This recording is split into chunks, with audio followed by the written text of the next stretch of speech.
Good morning. চলে এসেছি রান্নাঘরে। আর এই দেখো আজকে কি রান্না করব, উচ্ছে চচ্চড়ি। এর মধ্যে কি দেবো, কুমড়ো আর আলু। তো দেখো উচ্ছেটা পাতলা করে ছোট ছোট করে কেটে নিয়েছি। আর একটু লাগবে পেঁয়াজ কুচি। তো দেখো কি করে করি। কড়াই দেবো সর্ষের তেল। তেল গরম হয়ে গেছে, কিছু পাঁচফোড়ন দিয়ে দেবো। আর দেবো একটু পেঁয়াজ কুচি। এর মধ্যেই দিয়ে দেবো উচ্ছেগুলো।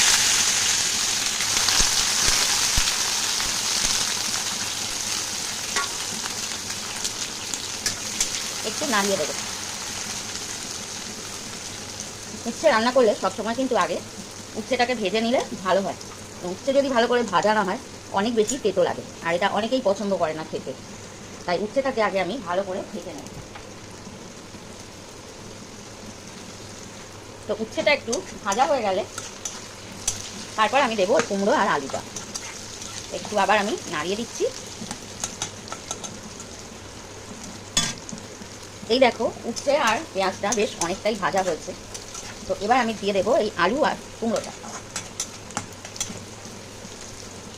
তো আলু কুমড়োর সাথে আরও একটু উচ্ছেটা বেশ ভাজা হয়ে যাবে। তো দিয়ে দিচ্ছি আলু আর কুমড়োটা।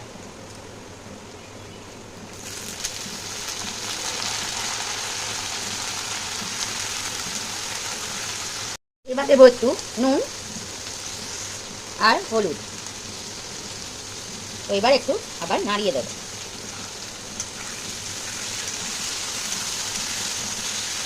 দেখো বুঝতেই পারছো উচ্ছেটা কতটা ভাজা হয়েছে। তারপর আমি দিলাম আলু আর কুমড়োটা। তো এর মধ্যে কিন্তু কোনো জল ইউজ করবো না আমি। দেবো বেশ কিছুটা রেড চিলি পাউডার। আর কিছু কিন্তু আমি এর মধ্যে দেবো না। তো এবার একটু এটা নাড়িয়ে দেবো।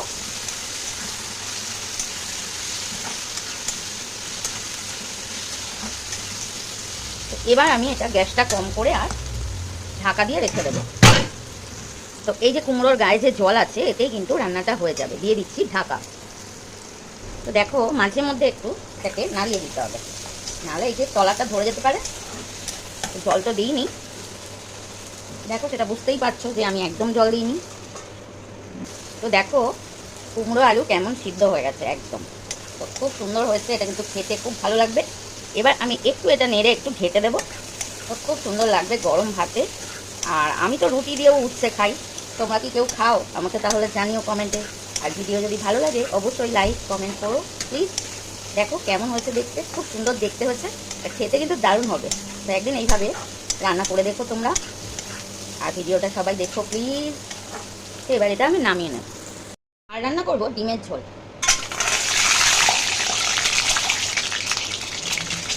ডিমটা একটু ভেজে নেব হলুদ দিয়ে। তো ডিমটা ভাজা হয়ে গেছে, তুলে নিচ্ছি।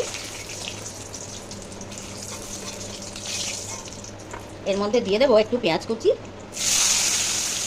আর আলু। আলু আমি আগেই সিদ্ধ করে নিয়েছি। তো সিদ্ধ করে নিয়ে ডিমটা রান্না করলে দারুণ টেস্ট হয়। তো একসঙ্গে আলু পেঁয়াজ ভেজে এর মধ্যে দিয়ে দেবো অল্প নুন। তো আলু পেঁয়াজ ভালো ভাজা হয়ে গেছে, দিয়ে দিচ্ছি মশলা। এই মশলাটার মধ্যে আছে আদা রসুন জিরে লঙ্কা আর পেঁয়াজ আর টমেটো। দিয়ে দেবো হলুদ, কালারটা একটু ভালো করার জন্য অল্প কাশ্মীরি লঙ্কার গুঁড়ো। এবার ভালো করে মশলাটা কষিয়ে নেব। এই সময় দিয়ে দেবো ডিমগুলো। তো কালারটা দেখে বোঝাই যাচ্ছে যে কত ভালো হবে তরকারিটা। তো দেখো মশলা প্রায় কষা হয়ে গেছে। এবার দেবো একটু জল। আলু তো সিদ্ধ হয়েই গেছে, তো অল্প জল দিয়ে দিচ্ছি।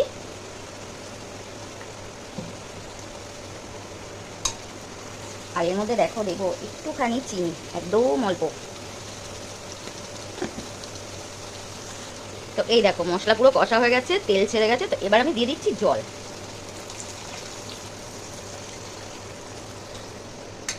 তো খুব বেশি জল দেবো না যেহেতু আলু সিদ্ধ করা। তো আর দিয়ে দেবো অল্প গরম মশলা। ডিমের ঝোলে একটু গরম মশলা না দিলে ভালো লাগে না। তো অল্প জিনিস তাই অল্প দেবো। তো দিয়ে দিলাম গরম মশলা। এবার কিছুক্ষণ ফুটলেই রেডি হয়ে যাবে। তো ভিডিওটা যদি ভালো লাগে লাইক করো, শেয়ার করো, সাবস্ক্রাইব করো নতুন ভিডিও পাওয়ার জন্য। আর যারা নতুন রান্না করছো তারা আমার ভিডিওটা অবশ্যই দেখো, কত সহজে আমি রান্নাটা করে ফেললাম। ওকে, এই দেখো ডিমের ঝোলটা এরকম একটু কিন্তু ঝোল রাখবো। তো ওকে, এটা এবার আমি নামিয়ে নেব। দেখো রেডি হয়ে গেছে উচ্ছে চচ্চড়ি আর ডিমের ঝোল। ডিমের ঝোলটা দেখো, দেখে একদম লোভ লাগছে। তো ভিডিওটা সবাই দেখো প্লিজ।